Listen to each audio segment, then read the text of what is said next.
మీనరాశి వారికి ఈ సంవత్సరం ఆదాయం 14 అయితే వ్యయం 11 అయింది. రాజపూజ్యత 7, అవమానం 2, అలాగే అదృష్ట సంఖ్య 3. ఈ సంవత్సరం మీనరాశి వాళ్ళకి పంచమ రాశిలో 5వ స్థానంలో గురుడు సంచారం చేయటం మూలంగా ఇది ఒక శుభ సమయం కింద మనం చెప్పుకోవచ్చు. మీనరాశి వారికి ఈ సంవత్సరం పంచమ రాశిలో గురుడి యొక్క సంచారం జరుగుతుంది కాబట్టి ఇది శుభప్రదమైనటువంటి సమయం కింద మనం చెప్పుకోవచ్చు.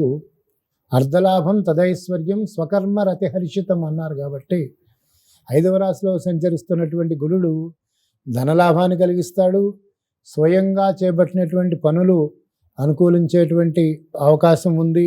అధికార యోగం కలుగుతుంది. తన కుటుంబ మరియు బంధువర్గాల మూలంగా సౌఖ్యాన్ని పొందుతారు. కొన్ని పనుల్లో కొంతమటికి ఆలస్యమైనప్పటికీ కూడా ఓర్పు సహనం కలిగి కార్యాన్ని సాధించే వరకు వీరు సహనంగా ఉండి సఫలీకృతులవుతారు. దైవబలంతో వ్యవహార జయాన్ని పొందుతారు. దైవబలంతో పాటు జ్ఞాపక శక్తి కూడా అద్భుతంగా ఉంటుంది. ప్రతి రంగంలోనూ పురోగమిస్తారు.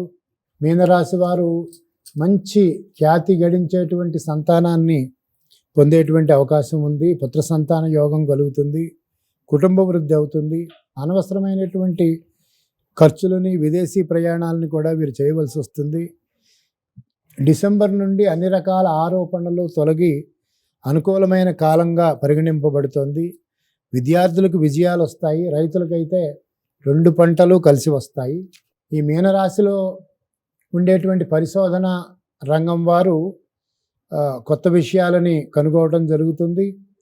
అలాగే సంతానం నుండి కూడా శుభవార్తలు వింటారు. జూన్ నెల నుండి కూడా ఆర్థికంగా ప్రయోజనం కలుగుతుంది. నూతన వ్యాపారానికి శ్రీకారం చుడతారు. జీవితంలో ఆనందము, ప్రేమ, సృజనాత్మకత ఇవి పెరుగుతాయి.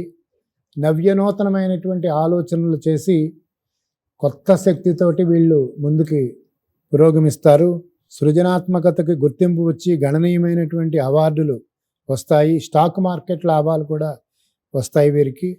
పిల్లలతోటి వీరి యొక్క సంబంధాలు కూడా స్నేహపూర్వకంగా ఉంటాయి. ఇంతకుముందు చెప్పినట్టుగా పుత్ర సంతాన యోగం వీరికి కలగబోతోంది.